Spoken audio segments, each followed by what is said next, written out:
Welcome to the Deep Dive. We're the show that takes a whole sack of information, finds the really important stuff, and sort of tailors those insights just for you. I mean, just think about your day. How many screens are involved? Your phone first thing, your laptop, maybe a TV later. Monitors, screens, they're absolutely central. And today, we're going deep on something fundamental to all that. The global PC monitor market. Yeah, we got some cutting-edge market research projections here. They give a pretty fascinating look at where this whole industry is heading over, well, the next decade or so. So our mission for you listening is to really get the core trends, spot maybe some surprising growth areas, and just understand the sheer scale of this often overlooked a bit of the tech world. Exactly. And it's not just about, throwing big numbers around, although we will have some of those. It's more about seeing the patterns, understanding what's actually driving this growth, this pretty consistent growth across really different parts of the world. What's fascinating, I think, is let's say, the nuanced picture you get when you look beyond just the global total and sort of drill down. You see how people are using these displays everywhere. Okay, so let's unpack that. Broad strokes first. What's the general health of the global PC monitor market? How's it looking for the next 10 years? Because you might think, right, with all the laptops, tablets, maybe the dedicated monitor is kind of fading, but the data seems to say something else. That's right. It's quite resilient. So if we look at global sales revenue, the market was just over 35.3 billion US dollars back in 2021. And the projections, they show a steady climb. It's expected to reach around 41.6 billion by 2025, and then quite a jump actually, up to nearly $58 billion by 2033. Wow. Yeah, it represents this really consistent expansion. The compound annual growth rate, the CAGR, works out to 4.21% over that whole period, 2021 to 2033. 4.2%, okay. So it's not just a blip. It's steady compounding growth. It really signals this deep demand for, dedicated screen space, even with everything going mobile. So what does this actually mean for you listening? Why is this kind of steady growth a big deal in tech where things change so fast, here today, gone tomorrow sort of thing? It really suggests the PC monitor isn't like some niche thing. It's fundamental, a core piece of our digital lives that's not just surviving, it's actively growing. Mm-hmm. Foundational is a good word for it. Right, so global picture, steady growth. But what happens when we zoom in a bit? Are there specific hot spots, places where this growth is really taking off, maybe unexpectedly? Oh, absolutely. Yeah, if you're talking market size and just sheer momentum, Asia Pacific is the clear leader, no question. It started with a market worth nearly $13 billion in 2021. 13 billion, okay. And it's projected to grow to over 22 billion by 2033. That region is expanding at a really robust CAGR, 4.83%. So that's higher than the global average you mentioned earlier. Noticeably higher. And what's really striking about Asia Pacific isn't just the size, it's that faster growth rate. Mm-hmm. It really highlights, the rapid digital transformation happening there, the expanding middle class in many countries. A dedicated monitor might be a new thing for a household or a business, not just an upgrade like it might be elsewhere. That's a great point. That growth in Asia Pacific is really something. Yeah. But it's a massive region, incredibly diverse. Yeah. Can we break it down further?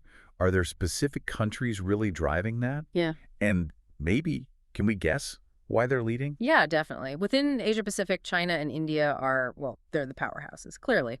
China was already the biggest contributor, right? It's projected to almost double its market size by 2033. And it has the highest regional growth rate, over 5.3% CAGR. Over 5%? Wow. And India is right there with it, showing a very similar, very strong 5.35% CAGR. It just indicates massive digital expansion, booming workforces in both places. Japan also contributes quite a bit. It's, a more mature market, but still showing significant growth, around 4.3% annually. Okay.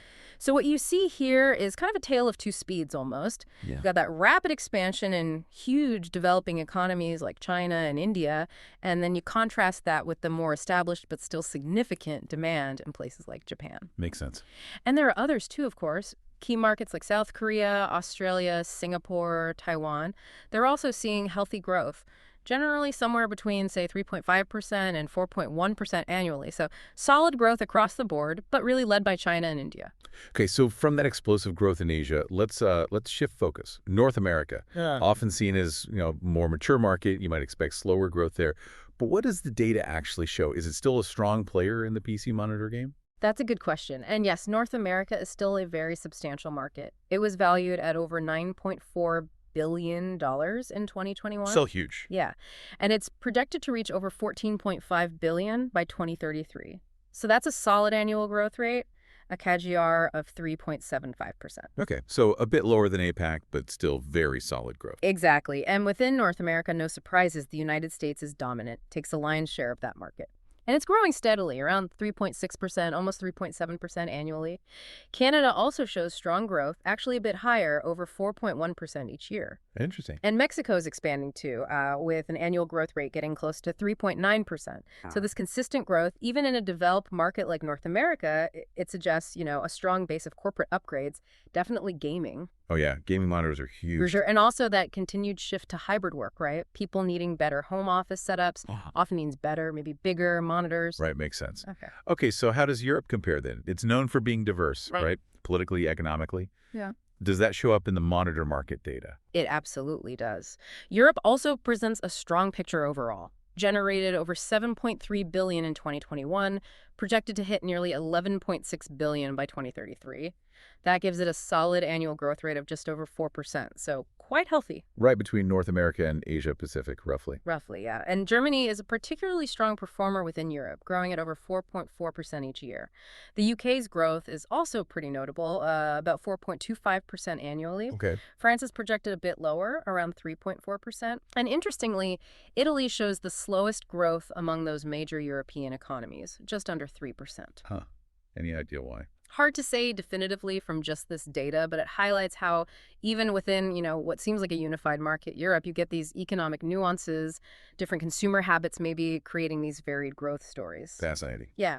Russia is showing about 3.5% annual growth, Spain around 3.8%. But what's really compelling, I think, is the rest of Europe category. This includes lots of smaller nations grouped together.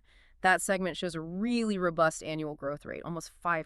Well, higher than Germany or the UK even. Yeah, it suggests really broad-based, kind of decentralized expansion across the continent, not just concentrated in the biggest economies. We also see numbers for Sweden, Denmark, Switzerland, Luxembourg, all showing growth generally in the 3% range. Okay, so beyond these, let's call them the major economic blocks. What's the story elsewhere? What about South America, the Middle East, Africa, often termed emerging markets? Yeah. How are their PC monitor markets shaping up? Yeah, definitely worth looking at these regions for their potential. So South America, the market was nearly $2 billion in 2021, projected to hit almost $3.9 billion by 2033. That's a healthy 4.4% annual growth rate. Pretty strong, actually, similar to Germany. It is. And Brazil is really leading the charge there, growing at over 4.5% each year. Shows significant digital expansion happening. Other countries like Colombia, Peru, Chile also showing good momentum. Growth rates generally above, say, 3.8%. Okay, what about the Middle East? Middle East shows slightly slower growth, but still positive. The market's set to grow from just under $2 billion in 2021 to almost $2.9 billion by 2033. That's an annual growth rate just under 3%. A bit more modest, then. A bit more modest, yeah. Saudi Arabia is a key contributor there, growing steadily. Growth in this region might be a bit more tied to specific, big industry projects or government initiatives, perhaps. UAE, Egypt, Qatar also show growth around 3%. Turkey's a bit lower. Got it. And Africa. Finally, Africa. The PC monitor market there was valued around $1.66 billion in 2021. Projected to grow to over $2.7 billion by 2033. That gives it an annual growth rate of about 3.6%, 3.7%. Okay, respectable growth. Yeah. Nigeria really stands out as a key player. Its market's growing at nearly 3.9% each year. Reflects its large population, increasing digital connectivity. South Africa is also growing consistently, around 3.5%. And the rest of Africa category also shows strong collective expansion. So definite growth potential across the continent. Okay, wow. We've just crunched a lot of numbers there. Billions, percentages, CAGRs across the globe. But stepping back from the raw data, what's the bigger takeaway here for you, the listener? How does this help us understand the broader tech landscape? Well, I think what's really fascinating is, yes, the global growth is consistent. It's steady.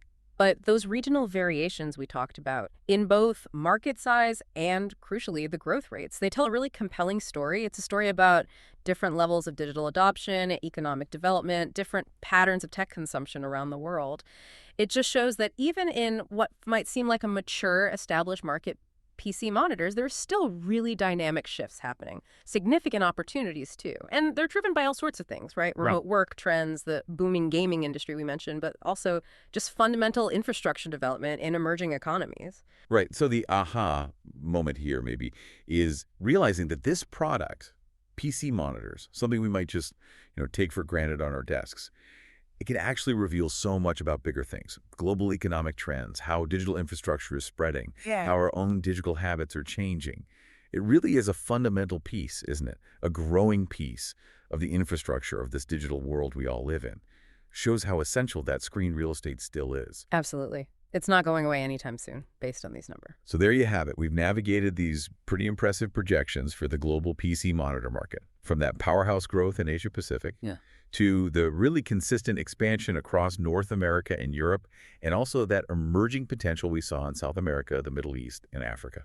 So, thinking about all this, these robust growth projections, what does this sustained expansion of the PC monitor market suggest to you about how digital work and digital entertainment might evolve for you over the next decade? Will we keep adding more monitors to our desks? Or will some new tech come along and shift how we interact with our digital worlds altogether? Something to think about.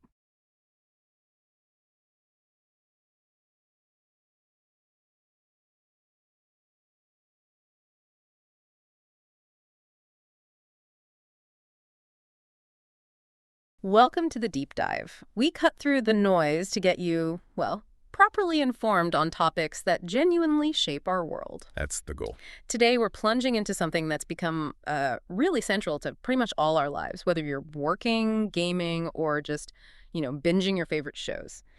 The PC monitor. They're everywhere, aren't they? Desks, living rooms. Absolutely everywhere, and they're evolving fast.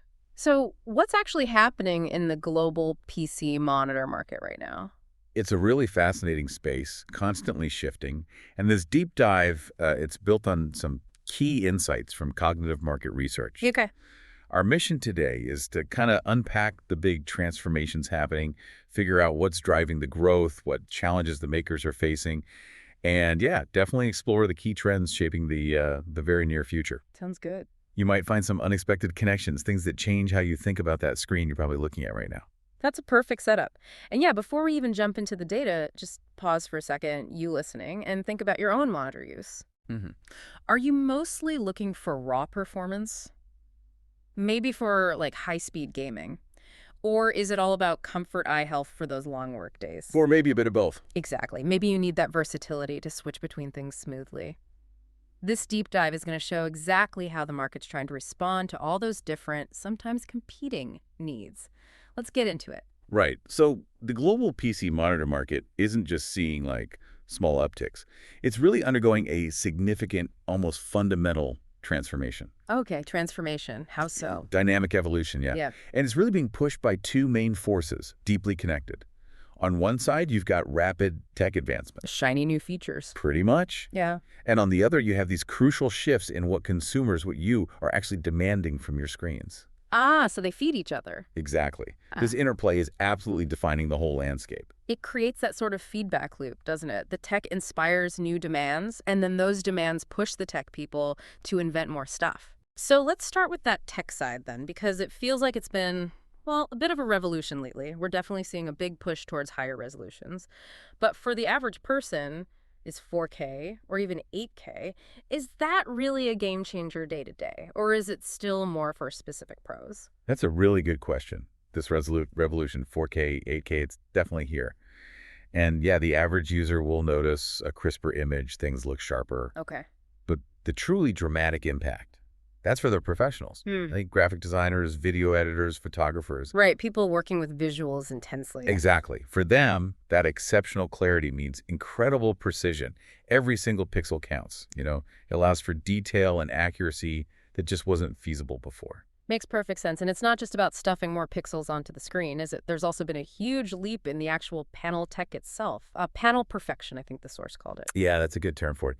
The integration of OLED and mini LED panels is really enhancing the core viewing experience. So beyond the acronyms, what does that mean for me looking at the screen? Well, these aren't just technical terms, right? They translate directly into things you see. Vastly improved color accuracy, so colors look more real. Deeper, truer blacks, incredible contrast between light and dark areas, wider viewing angles, so the picture looks good even if you're not right in front. Okay, so better picture quality all around. Definitely. Whether you're working on spreadsheets, watching a movie, or deep in a game, these improvements genuinely enrich both productivity and entertainment. It just looks better. Now, here's where it gets interesting for the gamers listening. Gaming always seems to push tech forward, doesn't it? Pushing the limits. Monitors are no exception there. Oh, absolutely. What are the non-negotiables for serious gamers now? What do they have to have? Yeah, for gaming enthusiasts, things like high refresh rates, how quickly the image updates, ultra-low response times, how fast pixels change color, and adaptive sync technologies. Like FreeSync and GSYNC. Exactly. AMD FreeSync, NVIDIA GSYNC. Those have become absolute must-haves. They're critical for making sure gameplay is smooth, no screen tearing, no stuttering. It gives competitive gamers a real edge, frankly. It just makes it feel better, more immersive. Totally. It makes those truly immersive experiences not just possible, but kind of expected now at the high end. And speaking of immersion, monitors are physically changing shape too, aren't they? To kind of wrap around our vision more. Curved screens, ultra-wide. They seem huge now. You've hit on a major trend there.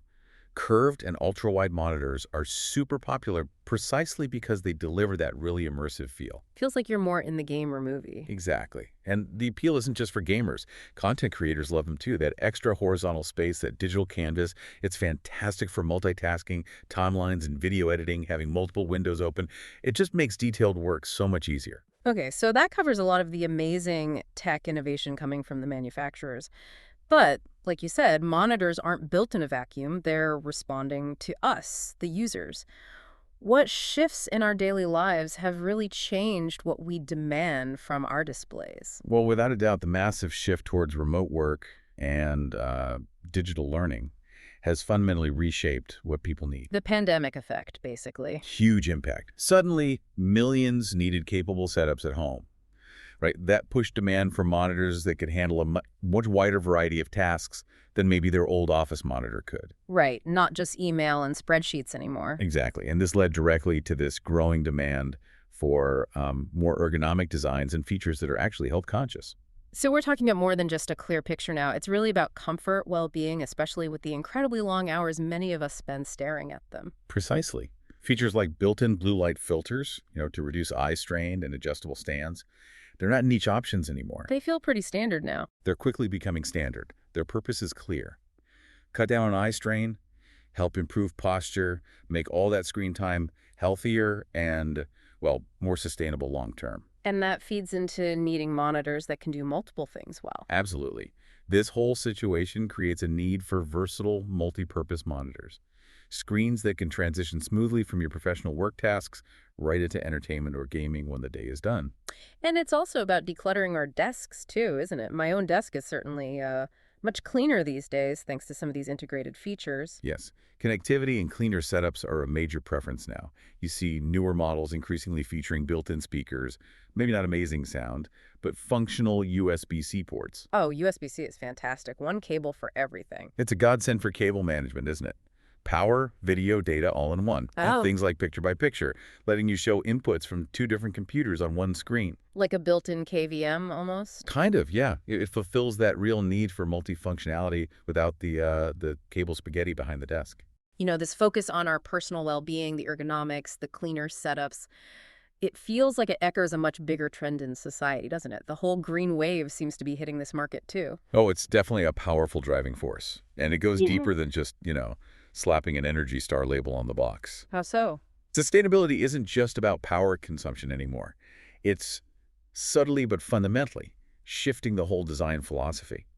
Consumers are favoring energy-efficient monitors, sure, but manufacturers are now looking at the entire life cycle. From cradle to grave. Sort of. Yeah. Using more recyclable materials in construction, designing monitors that are perhaps modular, easier to repair, maybe even upgrade, instead of just replacing the whole thing. Interesting. So less disposable tech. That's the idea emerging. It hints at a future where monitors are viewed more as long-term sustainable investments. It really responds to that wider societal shift towards wanting products that are eco-friendly, ergonomic, smarter, greener, more adaptive. That's a really powerful shift in thinking. So with all this cool innovation happening and this changing demand, it must be pretty smooth sailing for the companies actually making these monitors, right? Lots of opportunity. You'd think so, but not entirely, surprisingly. While there's huge growth and innovation potential, the market also faces some significant hurdles, some restraints. Like what? Well, for one, we're seeing intense saturation and really fierce competition between all the brands. Too many choices. Kind of. When you have an abundance of models out there, and many have very similar specifications on paper, it becomes incredibly difficult for manufacturers to make their products stand out in a meaningful way, to differentiate. That sounds brutal. This fierce competition, does it just lead to price wars? Or are manufacturers finding clever ways around it? It often does spiral into price wars, yeah. Yeah. Which, as you can imagine, leads to shrinking profit margins for everyone. Squeezing them. Exactly. And here's where it gets interesting, maybe a bit counterintuitive. This squeeze on profits can limit how much money companies have or are willing to invest in research and development. Ah, so the competition could actually slow down innovation? Potentially, yeah. It creates this sort of paradox where the very competition driving prices down might also inadvertently slow down the next big leap in display tech, which, could leave the market open for some unexpected disruptors down the line. Interesting dynamic. And then layered on top of all that, you've got the wider economy just doing its thing. Precisely. Economic ups and downs, uncertainty. It significantly impacts this market. During tough financial times, people often delay buying non-essential stuff. And a fancy new monitor might fall into that category for some. As much as we value them, yeah, a high-end monitor can definitely be seen as a discretionary purchase that can wait. So all these conditions combined, they really demand strategic agility, constant innovation for the companies playing in this space just to sustain growth and keep their edge. It's a real balancing act. Okay, so let's look ahead then. Thinking about 2025, it sounds like the future of monitors isn't just about raw power or specs anymore. There's this convergence, like you said earlier. What are the absolute key trends defining what we'll see as sort of the new standard? Well, the research suggests that wellness-focused design, things like eye care tech, ergonomic improvements, adjustable stands, and still high-performance specs, they're very quickly becoming just baseline expectations. So not premium add-ons, but just what you get. Pretty much, yeah. Yeah. It's simply what users are starting to anticipate from any modern display. And for those who really push the limits, gamers, creative pros, what are they going to be reaching for? What's the gold standard going to look like for them? Well, their demands just keep pushing the envelope, don't they? Right. They're increasingly going for those super high refresh rate displays. We're talking 240 hertz, even higher now. Wow. And ultra high definition resolutions, definitely 4K, but also those ultra wide formats we talked about. It's this relentless chase for visual fidelity, speed, smoothness, anything that it enhances their work or gives them a competitive edge. And it seems like that health and comfort focus we discussed is also getting more sophisticated, not just basic blue light filters. It definitely is. Users are now prioritizing more advanced health features. We're seeing things like truly flicker-free screens, which makes a big difference over long hours. Automatic brightness adjustments that actually sense the light in your room and adapt. Oh, that's clever. Yeah. And even integrated ambient lighting around the monitor itself, meant to reduce the contrast between the bright screen and the darker room, easing eye strain.